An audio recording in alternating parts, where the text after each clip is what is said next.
this, your digital display blinks red. A robotic voice counts down. Oxygen credits low. Auto stop in 5, 4, 3. You're frantically swiping your credit card against the sensor on the wall. Each time, a harsh buzz and a single word. Declined. The countdown continues. This isn't a scene from a sci-fi movie. This is Tuesday morning. If you fail to pay your daily atmospheric maintenance fee, the vents in your apartment, the very conduits of life, switch from pumping breathable air to pure carbon dioxide. It's a simple, brutal transaction. Pay up or suffocate. This chilling scenario begs a terrifying question. What if your very lung capacity was a tiered subscription service? A world where breathing isn't a right, but a privilege you pay for. Welcome to the grim reality shaped by the infamous Air Privacy Act. Let's dive deep into how this world came to be. It all started with a seemingly noble cause. Decades ago, pollution choked the skies. Smog was so thick in major cities that daylight was a dim, orange memory. People developed chronic respiratory illnesses at alarming rates. The world was desperate for a solution. And then, along came Suncorp. Suncorp, initially a modest environmental tech startup, unveiled a groundbreaking technology, the atmospheric scrubber. These colossal towers, reaching into the clouds, could literally suck the pollutants out of the air, converting smog back into clean, breathable oxygen. They were hailed as saviors. Governments worldwide, unable to solve the crisis themselves, threw money and support behind Suncorp. The first scrubbers were activated, and for the first time in a generation, people saw blue skies. Everyone breathed a collective, literal sigh of relief. But here's where the story takes a dark turn. Suncorp didn't just clean the air, they privatized it, with their technology being the only viable solution. They lobbied governments with unimaginable sums of money. They argued that the wild, unpurified air was a public health hazard, filled with residual toxins and unknown pathogens. They painted a picture of fear, claiming that only their patented, filtered air was truly safe. This campaign of fear and influence led to the passing of the Air Privacy Act. On the surface, it sounded protective. Privacy was the key word.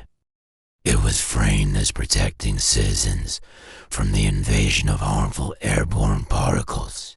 But the Act's core clause was insidious. It made breathing natural, unfiltered air legal. Every home, every office, every public space had to be retrofitted with Suncorp's proprietary filtration and ventilation systems. The air outside your sealed window became contraband. Overnight, the very atmosphere became a gated community. Suncorp owned the keys.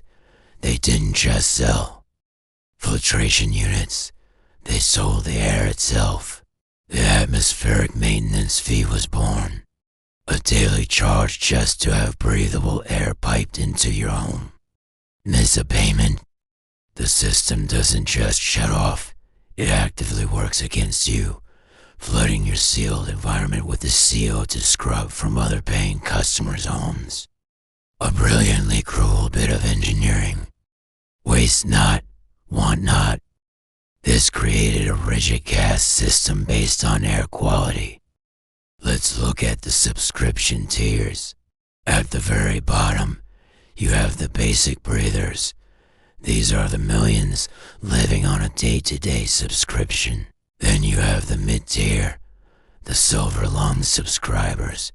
These are the middle-class office workers and professionals. For a hefty weekly or monthly fee, they get enriched air. It's around 25% oxygen, noticeably cleaner. With fewer impurities, they can afford the autopay feature, which lessens the daily anxiety. They live a life of relative comfort, but they are still slaves to the system.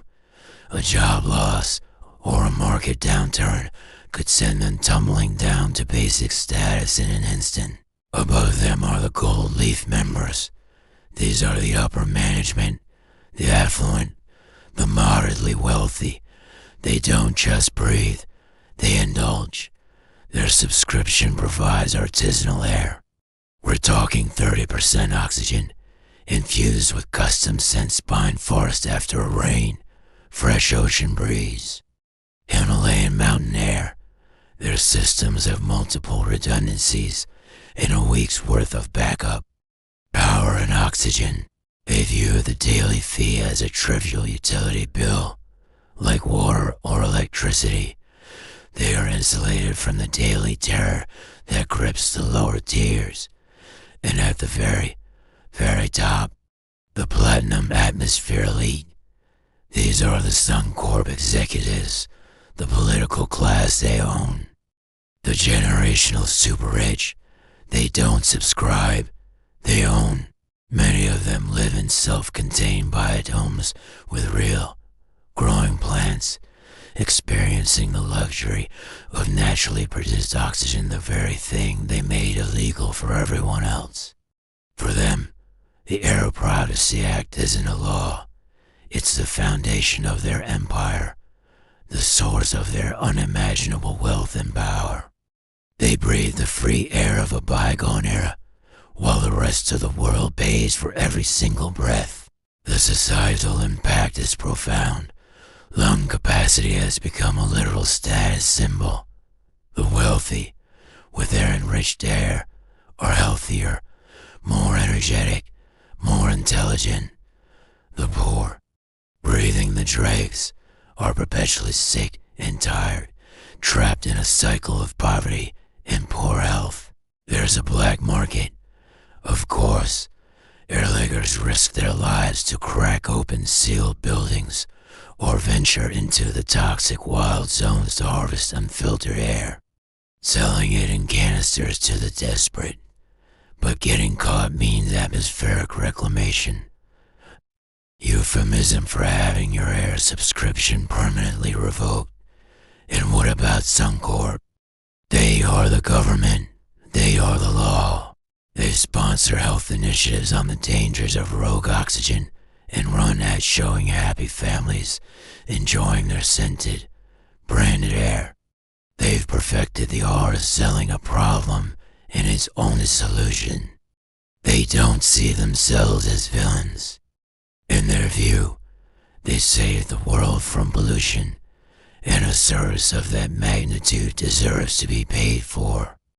Profit isn't just a motive, it's a moral imperative. So, the next time you take a deep, unconscious breath, just for a moment, consider its value. What if every one of those breaths had a price tag? What if your life was measured not in years, but in oxygen credits? This isn't just a flight of fancy. It is a cautionary tale about where we could end up when we start putting a price on things that should be free. When a corporation owns the sky, we all pay the price. Thank you for watching. If this story made you think, hit that like button and subscribe for more deep dives into worlds that are just a little too close for comfort. Stay safe and breathe free.